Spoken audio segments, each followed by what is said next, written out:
What's going on, everyone? Welcome back to the show. So you guys see I'm back in my old studio, and I'll be shooting from here, and then I'll also be shooting in the kitchen. I don't know, when I got back from my trip, I just felt comfortable in the kitchen shooting, but realistically, the studio is the best place because I have all my stuff here. I have a TV so I can watch the news, and so I can put out more videos here than I can when I'm working out of the kitchen. But I like both, so let me know which one you like the best, the kitchen or if you like this studio setup. All right, so I want to talk about the election. So today is election day. I'll be going out to vote in a few hours, and so we're going to talk about the different possibilities and how this can affect us. So that's what we're going to focus on in this video. But first off, you guys can do me a favor. Please like the video, subscribe to the channel, hit that little bell notification, and then click all. If you click all, you'll get notified anytime I put out a video. I do daily videos here, so by clicking all, you should be getting updated every day on a new video. Okay, so let's talk a little bit about this, the different scenarios. Okay, so no one knows what's going to happen today, but we can look at the different scenarios and kind of figure out what our future will look like. So if we're looking at a situation where, let's just say there's kind of four different scenarios, if you really think about it, the Democrats could win both the House and the Senate and maintain control. That's one scenario. The other scenario is the Republicans can take the House but not take the Senate, and so then we'll have split government in that situation.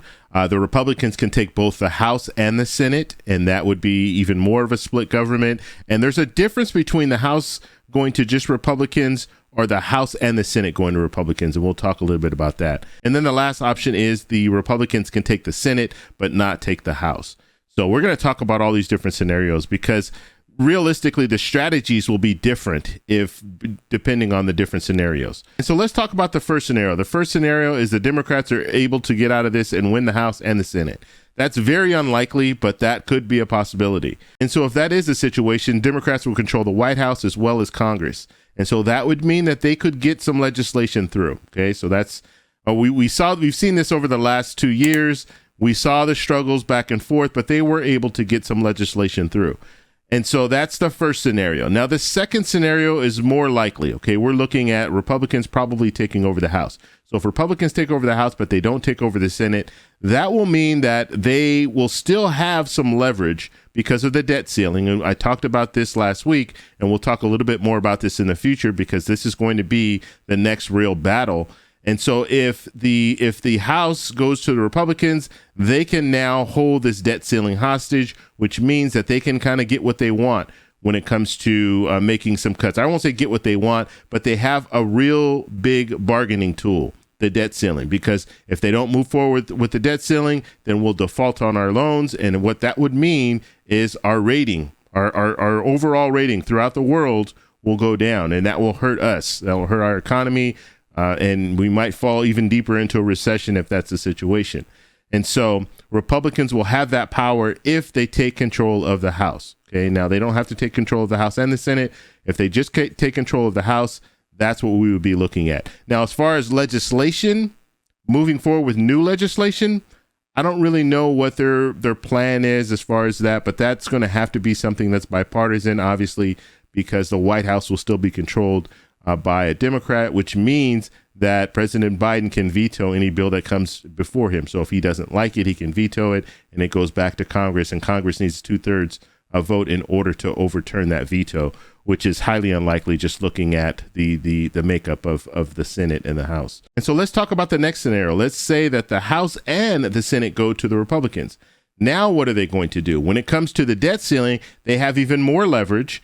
So they have more leverage to move forward and really negotiate and try to basically dismantle all the legislation that we've seen over the last 2 years. They'll have more power to do that, as well as they will be able to pass bills. They'll be able to pass bills and send them to the president. And I know before when I was talking about if the Republicans take over the House, they'll have that leverage when it comes to the debt ceiling, and they can also pass bills.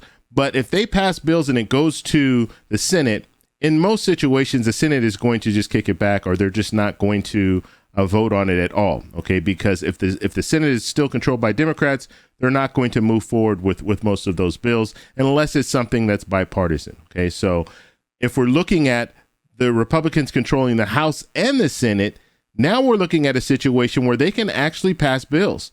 They can pass bills and send them to the president, and then the president will have to veto those bills. But what the problem that we'll see is if they pass something that's actually good for the American people, and the president vetoes that bill, that's going to look really bad for the president. Okay, so that's where the real negotiations are going to start. And so if we see the Republicans take over the House and the Senate, they're going to try to pass as many bills as they can and send them to the president and have the president veto them so they can say, look, we're trying to help you guys, but the president's not doing anything. Only problem is the platform. The Republican platform doesn't really show too much when it comes to helping the average Joe, right? The average American. Usually they want tax cuts for the wealthy and things like that. So they're going to have some type of tax cuts for the middle class and the poor in order for President Biden to move forward with even considering some of these bills. So we'll have to see what's in those bills. And so that's that scenario. Now, then the last scenario that we're looking at is, let's say the Democrats control the House, but the Senate goes to the Republicans. Okay, so if the Senate goes to the Republicans, it's going to be pretty much very similar to if the Republicans only control the House. It's going to be pretty similar. They're going to have some of the same fights when it comes down to it. The only thing is the Supreme Court nominations. If we happen to have another Supreme Court nomination, well, guess what? The Senate controls that. And so if the president wants to put forward someone, the Senate can just hold out and not move forward with the nomination process, which we've seen in previous years. And so they can really control who goes to the Supreme Court. So that's another situation that could likely occur. And so those are the scenarios that we're looking at right now. Now, to be honest, when it comes down to it, I don't think much will get done regardless. Okay. The best hope that we have is if the Democrats maintain control of both the House and the Senate, because then they're able to move forward with legislation without the obstruction of Republicans. But if you have Republicans controlling one chamber, then we're going to be looking at a situation where it's just going to go back and forth, and we'll have bills, but they're going to be watered down bills. And if we see bills at all, because we might not see anything, and then that debt ceiling situation will be something that I think will hurt all of us if they really bluff and say we're not going to move forward we're not going to move forward with the debt ceiling unless you do something about this or do something about that. So it's going to be very, very interesting to see what happens. And remember, President Biden was a moderate when he was a senator. Okay.